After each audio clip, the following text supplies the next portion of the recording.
to teach for it. So perhaps if that argument is along the line with what you agree with, it could be the context for having that discussion at your school and that shift of thinking. We're going to allow a couple of extra time, a few minutes now, to look at. Have a look down and see if there are any patterns that emerge to you regarding the type of questions that your student cohort went well on and the type of questions that perhaps they struggled with.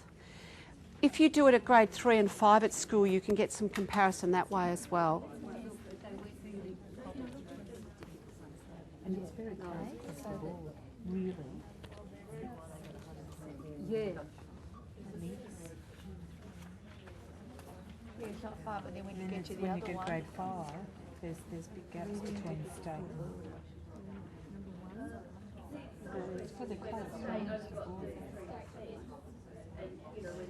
We're just saying that we're very good at teaching what we would term as locating information, inferring inferences, and what you would term as the high level interpreting. The higher level ones, And your results drop, so therefore it gives you direct teaching information. the other Yeah, thing we've seen is that's great. the grade 3 Yes. is very close, so our results are very close to the state average. The gap widens by the time By grade you get 5. And that's a very typical concern, but it's a good thing to bring out in your school. So the teaching changes, doesn't it? Yes, and that's Or the the perception. AIZ plan. Yeah. And even the recognition that in terms of how was that in terms of helping you back at work come to terms with some of the specific professional learning and teaching needs for your school? What types of things did it help you with? Well, ours actually really stood out. What It started to emerge and it was staring us straight in the face, and it was mainly making links. Okay. As well. Making links between directly stated information? Most questions, we ended up having 14 questions. Yeah. Were you looking at grade 3 or grade 5? Yeah. Did anyone look at the ratio of the skill of directly stated information, and then have a look at the number of questions of that type in that plan in grade 5? Yes, we did. And what did you find? Well, there was still a high level. In the grade 5, there's 1, 2, 3, 4, 5 questions. But there So are it's 2 or less 3 than- times that at grade Yeah, 3. yeah. And why would that be? So the low level comprehension is focused in the grade 3. Although there is... High order thinking, I guess you could say, is a grade 5. Yes. Like our kids went well at the low level, not so well at The high level, That yeah. stood out for us in the grade 3 and in the grade 5. An interesting pattern. The low level questions at both 3 and 5 are managed well, the higher order. So there's some teaching information for your school. Other patterns that emerged or other insights?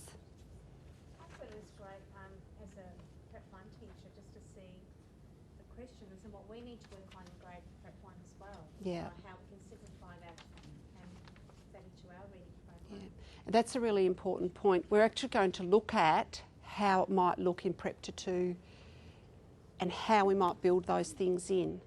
Because if your grade 3 data is showing that there's a slump in understanding, it does have implications, doesn't it? Yeah. Joan and I were discussing it in relation to writing. Yes. That their ability to locate information, to make the links, to keep the thought processes going, patterns going. Yes. And then with the new NAT writing criteria. Yes. And that's gone a little deeper what they're looking for. And those correlations, that if they can't find it in something that's previously written, Yes. and we're talking about ESL kids, to then construct a narrative containing those Items. is difficult. Yes. But there is the teaching information, and your NAPLAN writing data does articulate a lot more closely now with your reading data. You can look and see items such as, is the structure of a narrative produced in the student's writing? And look at your outcome as a school overall, or your boys or your girls, And one of the things over here, using the text structure to actually help you understand what you're reading and locate what you're reading, there's a very direct correlation there. So over time, as we become more proficient, that's a really important thing to start looking at and understanding. Yep, thanks, Lynn. Any other insight there? Okay, some work for back at school with your teams. Okay.